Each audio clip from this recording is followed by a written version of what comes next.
तो नमस्कार सभी साथियों को। मैं अमरदीप लाडवाल लाडो एक नई पहल संगठन का अध्यक्ष। हमारे पास एक खबर आई थी जिसमें शुरू में हमको पता लगा कि भाई 14-15 साल की एक लड़की है और गैंगरेप का मामला सामने आया था और बहन की डेथ भी हो गई थी। और ज़्यादा डिटेल्स तो उस वीडियो से पता नहीं लग रहा था, वो किसी भाई ने रील बना के डाली थी। हमने यूट्यूब पे या सोशल मीडिया पे सर्च करके देखा तो खबर कोई न्यूज़ ऐसी हमारे सामने नहीं आई थी। बस उस वीडियो में ये बताया गया था भी जल्दी से जल्दी सभी भाई सुबह 9 बजे रोहतक पीजीआई पहुंचे, क्योंकि वहां पर जो प्रशासन है, शासन प्रशासन जबरदस्ती जो पीड़ित परिवार है उनको डेड बॉडी मतलब जबरदस्ती धक्के से सौंपने का काम कर रहा है और कोई भी कार्रवाई नहीं हुई है। तो इस बिहाव पे हम अगले दिन अपने साथियों के साथ पीजीआई में पहुंचे और ये हम निकल पड़े रोहतक पीजीआई के लिए। साथ में मेरे मोहित चड्डा है रोहतक से, हमारे ग्रुप के मेंबर, और ये हम रोहतक पीजीआई में आ चुके हैं। इस वक्त एंट्री हमने कर ली है ग्रुप के साथ। आप देख पा रहे हो मोर्चरी रोहतक पीजीआई का, वो जगह जहाँ पे उस बहन का पार्थिव शरीर जहाँ पे रखा था वहां हम पहुंच चुके हैं। और ये हमारे संगठन के मीडिया प्रभारी अमित लोहारू, इनका भी धन्यवाद करता हूँ। ये बड़ी दूर से आए, गुड़गांव से अपना काम छोड़कर यहाँ पे पीजीआई हमसे भी पहले पहुंच चुके थे, हमारी वेट कर रहे थे। ये रोहतक की मोर्चरी, सभी साथी धीरे धीरे एकत्रित हो रहे थे, सभी एक्टिव संगठन जो भी सोशल एक्टिविस्ट थे। आप देख पा रहे हो हमने जाते ही जो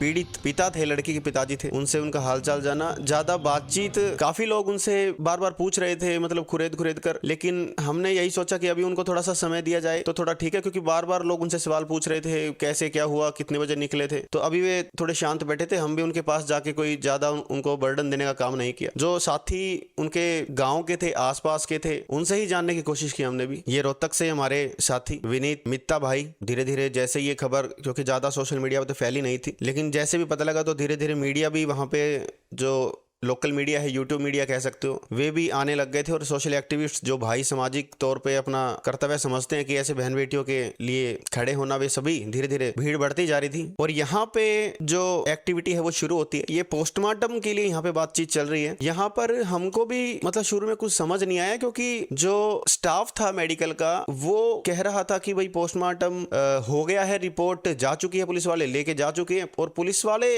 भाई साथी बता रहे थे जो हमसे पहले मौजूद थे, भाई पुलिस वाले मना कर रहे हैं, हमारे पास कोई रिपोर्ट नहीं है। तो इस वक्त हम पीछे खड़े होके देख रहे थे भाई क्या स्टाफ बोल रहे हैं, क्या चीजें हैं।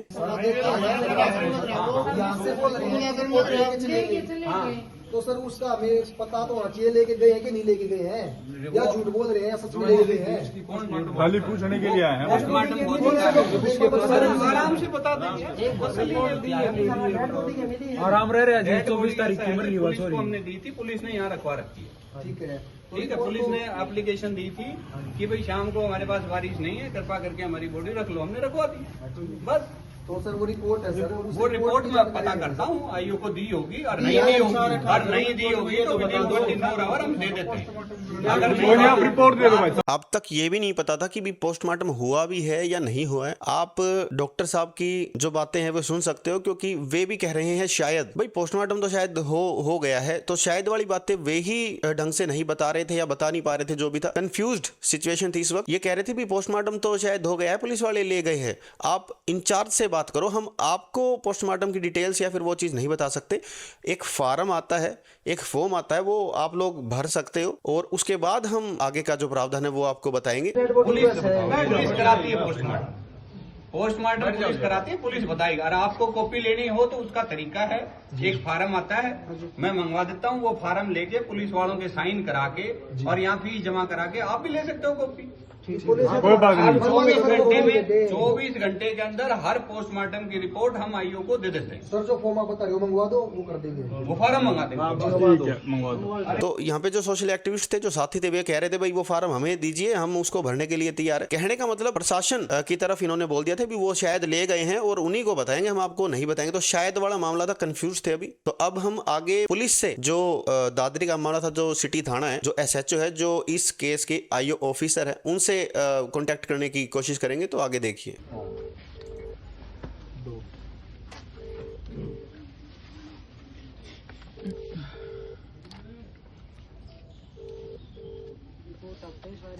शुरू में तो हमारे फोन ही नहीं उठ रहे थे। मैं भी यहीं पर मौजूद था, सभी साथी मौजूद थे। हम देख रहे थे भाई मेडिकल स्टाफ तो कह रहा भी प्रशासन से बात करो, वो आपको बताएंगे। और जो प्रशासन अधिकारी थे जो इस केस में इन्वॉल्व थे वो हमारा फोन ही नहीं उठा रहे थे। काफी देर के बाद सिटी थाना से जो भी कर्मचारी थे, अधिकारी थे, उन्होंने फोन उठाया, हमने जानने की कोशिश की। लेकिन इसमें एक बात थी कि अब मैं ये तो क्या कहूँ कि भाई हमारे साथ बदतमीजी से पेश आए पुलिसकर्मी, लेकिन जो सिचुएशन थी भाई, लड़की के पिता के हाथ में मोबाइल है, फोन है, लड़की के पिता खुद बात कर रहे हैं, और जो उस पुलिस कर्मचारी, उस अधिकारी की जो आप कह सकते हो टोन या बोलने का तरीका, वो कितना सही था कितना गलत था, वो आप सुनकर खुद हमको बताइए। क्योंकि वे बोल रहे थे भाई आप ना बेरा है कि हम काम करने लाग रहे हैं कि नहीं करने लाग रहे हैं, हम करने लाग रहे हैं, और इतना बोलकर फोन भी उन्होंने मतलब कि काट दिया। तो इस बात से आप खुद अंदाजा लगाइए कि मतलब हम खुद ये सोच रहे थे भाई मामला कहीं डाइवर्ट तो नहीं हो रहा है, मतलब कोई ऐसी पार्टी, कोई ऐसे एलिमेंट तो इन्वॉल्व नहीं है जो मतलब कि दबाव बनाने का काम हो रहा है। पुलिस पीड़ित पिता से इस प्रकार से बातें कर रही है, क्योंकि पिता ने बोला था भाई आप कार्रवाई नहीं कर रहे सर, 4 दिन हो गए, 24 तारीख का मामला है, आज चौथा दिन है, 27 तारीख है, और आप कुछ कर नहीं रहे, आप प्लीज सर कुछ कीजिए। तो उनका ये कहना था भाई भैया आपने पता है कि नहीं करने लग रहे। तो ये आप रिकॉर्डिंग एक बार ध्यान से सुनिए। नमस्कार जी। नमस्कार जी। क्या वो रिपोर्ट मिल गई जी आपको? ना लेने जा रहा है वो, आयु आने लग रहा है 15-20 मिनट में। क्या प्रोसेस चल रहा है जी? कार्रवाई चल रही है जी, प्रोसेस। क्या कार्रवाई चल रही है जी, बता दोगे कुछ?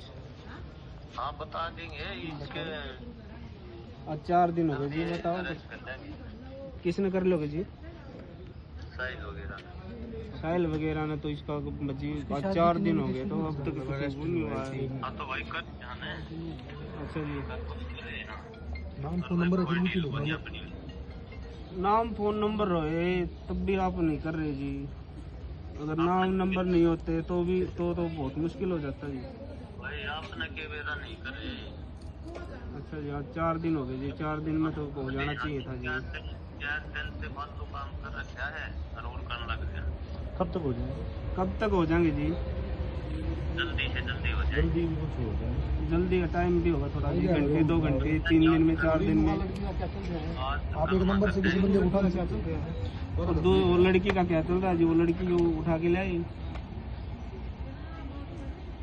हम कर रहे हैं कार्रवाई, ठीक है। तो बताओ फोन काट दिया। उसके बाद हमने जो इस केस में आईओ थे मैडम, उनको कांटेक्ट करने की कोशिश की। मैडम ने पहली ही रिंग में फोन उठाने का काम किया, और मैडम से बात करके थोड़ा सा यूं लगा भाई चलो कुछ तो करिए। मैडम बोली कि भाई हम पोस्टमार्टम हो चुका है और हम रिपोर्ट रिसीव करने के लिए रोहतक पीजीआई आने लग रहे हैं, ऑन द वे है, रास्ते के बीच में है, और हम वहाँ पे आते हैं। वो रिसीव करने के बाद आपसे बिल्कुल इत्तला करेंगे भी रिपोर्ट में क्या है क्या नहीं है। आप घबराओ मत, इन्वेस्टिगेशन हो रही है और सारा जो भी जांच की प्रणाली है हम उसके अंतर्गत हैं। तो हम ऑन द वे हैं, आके आप लोगों से मिलते हैं। यहाँ पे हमको थोड़ा सा लगा भाई चलो मैडम ने तो ठीक से बात की, वरना पहले जहां बात हुई थी तो वे तो कह रहे थे भाई आपने पता है कि कार्रवाई करने लग रहे हैं या नहीं करने लग रहे, फिर फोन भी काट दिया था। तो मैडम ने थोड़ा अच्छे से बात किया। अब वेट कर रहे थे भाई मैडम कब आएगी, कब उनको पोस्टमार्टम की जो रिपोर्ट है वो रिसीव करेंगे, फिर क्या बताते हैं क्या नहीं बताते। हेलो नमस्ते मैडम। म्यूट से। हेलो हेलो हाँ जी। मैडम, क्या वो रिपोर्ट मिल गई उसकी, अंजलि वाली? अच्छा कौन सुरेश जी बोल रहे हाँ हो? जी हाँ जी। हाँ जी, रिपोर्ट लेने के लिए अब रोहतक पहुंचने लग रहे हैं भैया। अच्छा जी, आ जाओ, चल ठीक है, मैं यही हूँ। जी, रास्ते में है। प्रोसेस कहाँ तक चल रहा है मैडम, बताओगे कुछ? उनकी गिरफ्तारी का कुछ है? पुलिस ने, इसने एसपी साहब ने ना SIT गठित कर रखी है, कई टीमें लगी हुई है। अच्छा कोई जी। कुछ कर रहा है, कोई कुछ कर रहा है। तो वो तो मैंने नाम नंबर दे रखे हैं, वो तो उसको तो ले आके आ सकते थे, उन लड़की को और लड़के को। तो बाकी 4 और हैं, उनको तो बाद में भी हो जाता भी, इनको पूछताछ करें। सुरेंद्र, सारे काम चल रहे हैं भैया, और ये में है ना। बहन एक बात बताओ, आज 4 दिन हो गए, आज 4 दिन हो गए, देखो वो उसके लिए जो गिरफ्तारी वगैरह के लिए प्रयास जो है ना दूसरी टीम में कर रही है, उसके लिए आप SHO DSP साहब से बात कर लो। SHO तो फोन उठा के काट देते हैं, बात नहीं करते जैसे। आप DSP साहब के नंबर दे दोगे? DSP साहब का 74 19 30 19 30 1102। 1102। अच्छा जी। ठीक है जी मैडम, आ जाओ। यहाँ पे कुछ स्टाफ के मेंबर आते हैं। ये वो यूनिट है, सीआईए स्टाफ के मेंबर हैं। इन्होंने हमको बताया कि भाई इस केस के अंदर, इस केस की जांच के लिए और जल्दी से जल्दी कार्रवाई हो इस चीज के लिए 5 टीमें पुलिस की गठित की गई है, जो कि आरोपियों को ढूंढ रही है और वो अपना काम निश्चित रूप से कर रही है। आप लोगों से रिक्वेस्ट है कि आप इतनी संख्या में एकत्रित होके ये चीजें आप थोड़ा सा सॉफ्ट रवैया अपनाइए और आप अपनी बॉडी को रिसीव करके अपनी जो भी लास्ट राइट्स हैं, जो अंतिम संस्कार है, पूरे सम्मान पूर्वक तरीके से वो चीजें कर सकते हो। लेकिन लड़की के पिता हमारी भी यही भावना थी, लेकिन हम तो जो पीड़ित पक्ष है उनके साथ हैं और जैसी कार्रवाई वे चाहते हैं। हमारा संगठन हमेशा इस चीज में खड़ा होता है कि ऐसे नहीं कि अपना ही अलग से एक विचारधारा या अपनी ही एक डिमांड रखना। पीड़ित पक्ष की जो डिमांड होती है, हमारा मकसद होता है कि उसको सुनिश्चित करवाना, उसकी वो मांग पूरी करवाना, उसके बाद ही हम अपने घर को वापस आते हैं। तो पीड़ित पक्ष की, पीड़ित पिता की ये मांग थी, भाई जब तक आरोपी गिरफ्तार नहीं होते, मैं मेरी बेटी का शव यहां से बिल्कुल भी नहीं उठाऊंगा और हम यहीं पे भूखे प्यासे बैठे रहेंगे। तो इस बात के ऊपर सीआईए स्टाफ के जो मेंबर थे वे हमें समझा रहे थे। लेकिन यहाँ पे एक अच्छी चीज भी निकल के आई, थोड़ी पॉजिटिव। यहाँ पे व्हाइट शर्ट में जो स्टाफ के मेंबर, में इनका नाम तो नहीं जानता, इन्होंने थोड़ा और अच्छे से, यहाँ थोड़ी सेटिस्फेक्शन से मिली इनके जवाब से। ये बोले आप घबराइए मत, जैसी कार्रवाई आप चाहते हो उससे भी भयंकर कार्रवाई जैसी एक अपराधी के साथ होनी चाहिए। बेटी हमारी भी है और इन कुकृत्य करने वाले जितने भी अपराधी, इनके साथ बुरी से बुरी जो सजा इनकी होगी वो होनी चाहिए। आप टेंशन मत लो, जल्दी से जल्दी आपको मतलब कार्रवाई करके और आपके हाथ में जो रिजल्ट है वो देने का काम करेंगे। तो यहाँ पे थोड़ा सा अच्छा भी लगा हमको। आपका मन का दिन संतोष है, कार्रवाई ठोक की करी। मेरा तो संतुष्ट हो ना हो जी, मेरे भैया हाँ जो भी है अपने सारे न्याय मिलना चाहिए, सारे अपने न्याय होना चाहिए। आपका आपके भैया अपना भी उसके है कार्रवाई। और बाण बेटी तो जी आपकी मेरा भी बेटी है, इसी उम्र की मेरी बेटी है, हम तो कर रहे हैं, हमारी बेटी है। आपकी समाज तो इसी बात को ना कोई बात नहीं आ रही। यहाँ पे स्टाफ के मेंबर्स ने, आप देख पा रहे हो, जब बोला है कि भाई आपकी बिल्कुल यूं हो जाएगी, भाई बिल्कुल सेटिस्फाइड हो जाओ, जब आप बता देना, हमारी कार्रवाई में कोई भी कमी नहीं आएगी। तो यहाँ थोड़ा सा भरोसा एक बार दोबारा से पनपा, क्योंकि सुबह जिस प्रकार से फोनों पे बात हो रही थी, दादरी का जो लोकल स्टाफ था, तो थोड़ा सा विश्वास डगमगा रहा था। यहाँ पर थोड़ी सी पॉजिटिविटी और थोड़ी सी उम्मीद बंदी थी। ये जो बहन का जो क्षेत्र था, उनके आसपास के जो पंचायती लोग थे, सरपंच, पूर्व सरपंच, वे सभी वहाँ के लोग आए हुए थे इस बहन को न्याय दिलाने के लिए। तो ये भी जो हमारे साथ खड़े हैं, जो केस की डिटेल्स बता रहे हैं, ये भी वहाँ के लोकल सरपंच थे, एक्स सरपंच थे। इनको देख रहे थे हम सुबह से, मतलब शाम तक, ये आखिरी रिजल्ट तक ये वहाँ पे मौजूद थे। तो इन्होंने भी बहुत अच्छा सहयोग किया। नाम मैं सरपंच साहब का इनका जानता नहीं हूँ, लेकिन देख पा रहा था मैं, सुबह से शाम तक यहीं पर मौजूद थे। जिले के गढ़ में, दादरी में प्रॉपर दिन में दौड़े दोपहर में गैंगरेप हुआ। 2 महीना पहले भिवानी जिले में मनीषा कांड हुआ, वही कांड ये किया और कार्रवाई कोई नहीं कर रही। बीजेपी सरकार बार बार ये कर रही है, कोई कार्रवाई नहीं हो रही। हम सारे विधायकों को व्हाट्सएप कर दिए। क्या कहना चाहते हैं कि बेटियां सेफ नहीं है? ना सेफ नहीं है जी, आज सुरक्षा नहीं है बेटी, चाहे वो 4 साल की हो, चाहे वो 20 साल की, सुरक्षा नहीं है बेटी। उसके बाद की कहानी ये थी कि सभी साथी वहां पर बैठे हुए थे और सभी साथी इस उम्मीद में थे भी जल्दी जल्दी कुछ ना कुछ कार्रवाई की, कुछ ऐसी खबर आए, थोड़ी सेटिस्फेक्शन मिले। तो अचानक से स्टाफ वाले आते हैं, सीआईए स्टाफ और जो भी टीमें गठित की गई थी, उन्होंने बताया भी 2 आरोपियों को गिरफ्तारी में ले लिया गया है और आप डेड बॉडी रिसीव प्लीज कीजिए। आप अगर चाहो, लड़की के पिताजी को वे कह रहे थे, भाई आप अगर चाहो तो वीडियो कॉल पे, क्योंकि दादरी का मामला था और इस वक्त हम रोहतक पीजीआई में खड़े थे, तो प्रशासन बोल रहा था कि भाई अगर आप चाहो लड़की के पिता से, तो हम वीडियो कॉल करके आरोपियों को दिखा सकते हैं, आप बिल्कुल देख लोगे भाई हाँ यही है और संतुष्ट होगे, तो उसके बाद आप प्लीज़ जो बहन की बॉडी है उसको रिसीव कीजिए। लेकिन उस वक्त काफ़ी चीज़ें थी, हमारे मन में भी सवाल था भी क्या लड़की के पिता उन लड़कों को जानते हैं। वैसे तो सुबह से सुन रहे थे कि भाई नाम, नंबर, सब कुछ आरोपियों का मतलब प्रशासन को दिया गया, फिर भी कार्रवाई नहीं हो रही, बार बार वे कह रहे थे। इसका मतलब नाम, नंबर, पता, सब कुछ तो पता था, लेकिन फिर भी जो डिटेल्स थी वो ये थी कि लड़की अपना रोल नंबर, 10वीं की छात्रा थी, बोर्ड के एग्ज़ाम शुरू हो गए हैं, आज भी 28 तारीख है, आज हम वीडियो बना रहे हैं तो 28 तारीख, आज भी आस पड़ोस में हमारे बहन भाई है, वे पेपर देने गए हैं, तो हमको भी पता भी 10वीं के बोर्ड के एग्ज़ाम चले हुए हैं। तो वो रोल नंबर लेने के लिए वो बहन गई थी सुबह। रास्ते में उसकी फ्रेंड मिलती है, वो फ्रेंड उसको लेके जाती है या वो खुद उसको कहती है, जो भी था, वो 4-5 जो अक्यूज्ड बताए जा रहे हैं उनके पास जाती है। ये चाय कॉफ़ी भी पीते हैं वहाँ पे। तो कहने का मतलब ये था कि चाय कॉफ़ी में वो जहरीला पदार्थ मिलाते हैं, क्या मिलाते हैं क्या नहीं। दोपहर के वक्त दादरी बस स्टैंड के सामने हाथी पार्क बताया गया है, उस हाथी पार्क में बड़ी अनकॉन्शियस कंडीशन में वो बहन पड़ी हुई मिलती है। स्थानीय जो लोग थे वे आसपास फ़ोन करते हैं, पुलिस को करते हैं, तो वो उस बहन को स्थानीय निवासी जो दादरी का सिविल हॉस्पिटल है, सरकारी हॉस्पिटल, वहाँ पर उसको एडमिट कराते हैं। फिर वो बहन थोड़ी अनकॉन्शियस, हमको भी जो सुनने में पता लगा अनकॉन्शियस कंडीशन में थी, लेकिन उन्होंने अपनी उस फ्रेंड को फ़ोन किया और बताया भाई उन लोगों ने मेरे साथ ये किया, और भाई सारी जो भी वो बता सकती थी उस हालात में उस बहन को बताया, अपनी फ्रेंड को।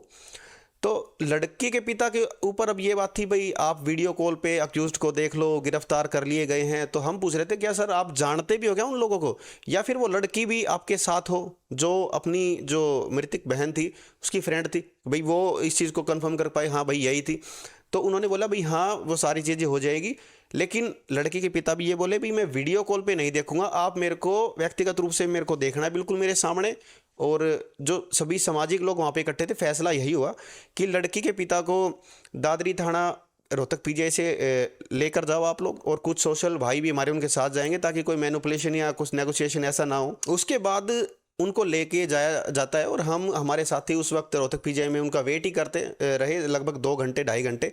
तो उसके बाद हम भी इंतज़ार में थे कि भाई वे वापस आकर क्या बताते हैं क्या नहीं बताते हैं।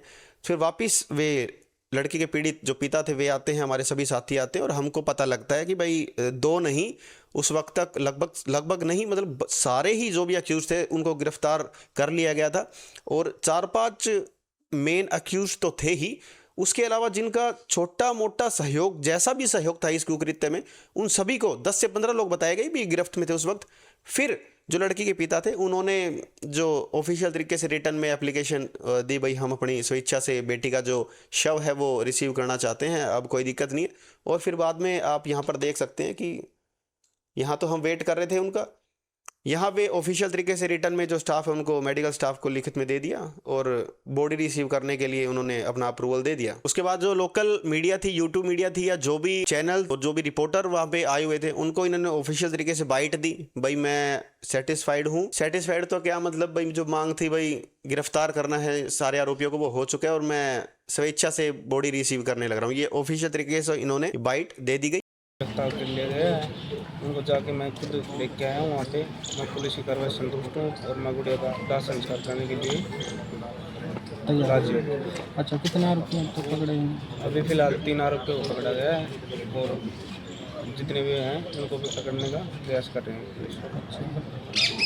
अंतिम संस्कार कहाँ करेंगे? दादरी मैं जींद में करेंगे जी, इसके नाना के वहाँ पे अंतिम संस्कार करेंगे। उसके बाद आप यहाँ पर देख सकते हो कि जो मोर्चरी से डेड बॉडी थी बहन की, इस वक्त तक हमारे साथी यहाँ पर मौजूद थे। ये गोल्डन शर्ट में अमित लोहारू हमारे मीडिया इंचार्ज है, ब्लैक शर्ट में मैं हूँ और हमारे समीर बब्बर भाई एम्बुलेंस के साथ वहाँ जैकेट पहने खड़े हैं। अंतिम निर्णय तक सभी साथी यहाँ मौजूद थे और हमारे हाथों से हमने उस बहन को एम्बुलेंस में स्ट्रेचर पर लिटाया। तो मैंने तो यही महसूस किया कि इतनी छोटी सी उम्र में, मतलब उस बहन में कोई वजन भी महसूस नहीं हो रहा था। इतनी छोटी बच्ची के साथ कैसे कोई सोच सकता है, कड़ी से कड़ी कार्रवाई होनी चाहिए। उसके बाद हम रोहतक पीजीआई से सभी साथी भिवानी की तरफ रवाना हुए। मोहित चड्डा हमारे साथ है, पीछे समीर बब्बर है, अमित लोहारू है और महम से भी हमारे साथी आए थे सुबह हमारे से भी पहले। पंकज गोयत और उनका ग्रुप भी आया था, उनका भी तहे दिल से धन्यवाद। विनीत, मित्ता, सभी भाइयों का दिल से धन्यवाद और जो भी भाई बहन के लिए न्याय की लड़ाई में वहां पहुंचे उन सबका दिल से धन्यवाद।